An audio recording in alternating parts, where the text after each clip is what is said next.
आदेश जय श्री भोले सभी को। आशा करता हूँ महादेव रुद्र की कृपा आप सभी पर बनी रहे।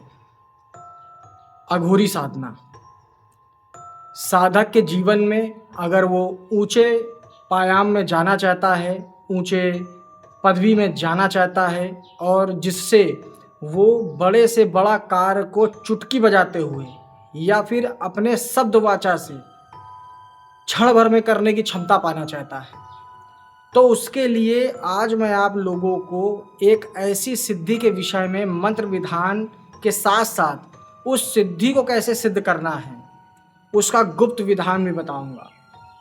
ना कोई इसमें भोग लगेगा, ना कोई इसमें व्रत रखा जाएगा, ना कोई स्थान पे आपको जाना है।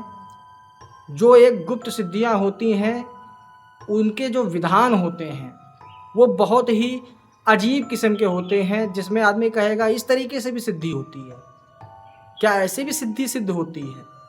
तो आज बात करेंगे बाबा दत्ताराम अघोरी के विषय में। बाबा दत्ताराम अघोरी अपने समय में इतने उच्च कोटि के अघोरी थे कि अगर उनकी सिद्धि कोई भी साधक कर लेता है तो यकीन मानिए कि उसका जो शब्द वाचा है, यानी कि शब्द गोला जिसको बोलते हैं, यानी जिह्वा कीलन सिद्धि,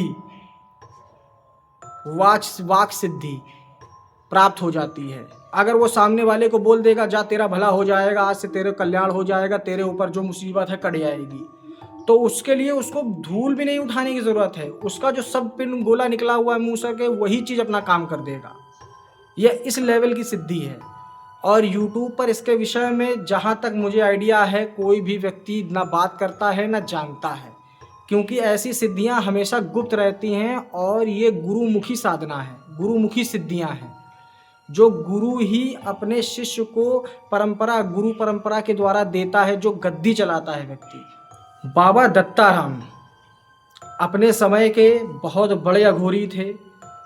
मनसाराम, गंगाराम, कीनाराम, ये सब आगे उनके चेले थे। क्यों? क्योंकि वो केवल शब्दों पे काम करते थे। ना उनको शराब चाहिए, ना उनको मांस चाहिए, ना उनको गांजा भांग चाहिए, ना उनको मिठाई चाहिए, उनको कुछ नहीं चाहिए। उनकी सिद्धि केवल एक वाचा पे चलती है। अगर आपने बोल दिया वो चीज़ तो हो जाएगी।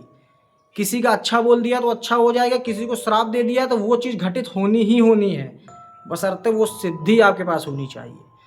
तो आज कैसे इस सिद्धि को करते हैं पहले ये जानते हैं। कृष्ण पक्ष का जो पहला मंगलवार पड़ेगा, आपको गंगा नदी के किनारे जाना है, क्योंकि ये जो सिद्धि है गंगा नदी में खड़े होकर के सिद्धि की जाएगी, हाथ में खप्पर लेकर के।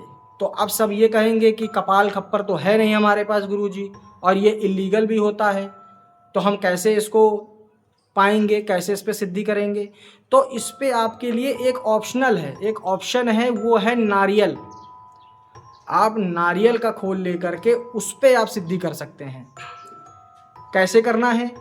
कोई ऐसा शमशान देखना है जहाँ जो नदी के किनारे बना हुआ हो, और जब आप इस साधना को करने बैठेंगे तब आपको करना क्या है, सबसे पहले आपको गंगा में बैठ कर के खड़े होकर के, यानी कमर तक खड़े हो जाना है, सामने खप्पर को रख देना है और ये दिया हुआ मंत्र जो है उसको 108 बार पढ़ना है।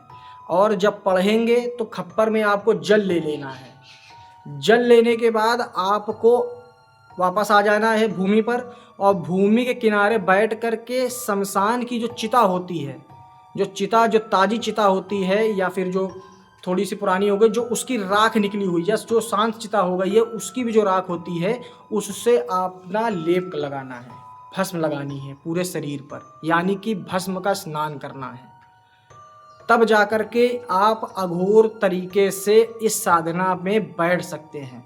ये मैं उन साधकों के लिए बता रहा हूँ जो तामसिक सिद्धियाँ करते हैं, बड़ी उच्च कोटि की सिद्धियाँ करते हैं, जो गद्दी दरबार चलाते हैं, निडर हैं, और ऐसी साधनाओं के लिए वो परेशान रहते हैं कि कोई ऐसा गुरु मिल जाए जो मुझे ऐसी सिद्धि करा दे। तो भस्म लगानी है। अगर पूरे भस्म नहीं लगा सकते हैं तो ये करा, ये करा, ये करा, ऐसे लगा लिया, जिससे एक प्रतीक मान लिया। और जो साबर मंत्र मैंने आप लोगों को दिया है, ये गुरुमुख का साबर मंत्र है, और इसमें नवाण मंत्र और अघोर पंथ ये दोनों समृद्धियाँ हैं इसमें, दोनों मिश्रित शब्द हैं इसमें, दोनों की ताकत लगी हुई है इस मंत्र में। जब 108 बार पढ़ेंगे उस खप्पर को फिर ले जा करके फिर भस्म के सामने बैठेंगे, फिर वहाँ पे भस्म लगाएंगे, फिर वहाँ पे आपको जाप करना है। चाहे आप जाप 11 बार करें चाहे 21 बार करें, उसमें कोई धूपबत्ती भी नहीं जलानी है, बस उनके नाम से आपको जाप करना है, बाबा दत्ताराम अघोरी के नाम से। उसके बाद जो खप्पर था, खप्पर में फूंक मारनी है, फूंक मारने के बाद वो जल को ग्रहण कर लेना है। ऐसा आपको 21 दिन लगातार करना है। और जब आप मंत्र पढ़ेंगे तो ध्यान रखना है, अगर संध्या काल में साधना को कर रहे हैं तो बहुत ही सावधानी पूर्वक करिएगा, जल में खड़े होकर के। या तो अगर दिन में कर रहे हैं तो खड़ी दोपहर में आपको करना पड़ेगा कि जब वहाँ पे सन्नाटा हो, क्योंकि ये साधना जो है वो बिल्कुल एकांत में होगी। और जब ये तत्व आपके अंदर आ जाएगा, जब इन बाबा अघोरी की आपकी सिद्धि प्राप्त हो जाएगी, तब आपका वाचा सिद्ध हो जाएगा। शब्द साचा पिंड काचा, फुरो मंत्र ईश्वरी वाचा। आप समझे, ये साबर मंत्रों में ऐसे ही नहीं बोला गया।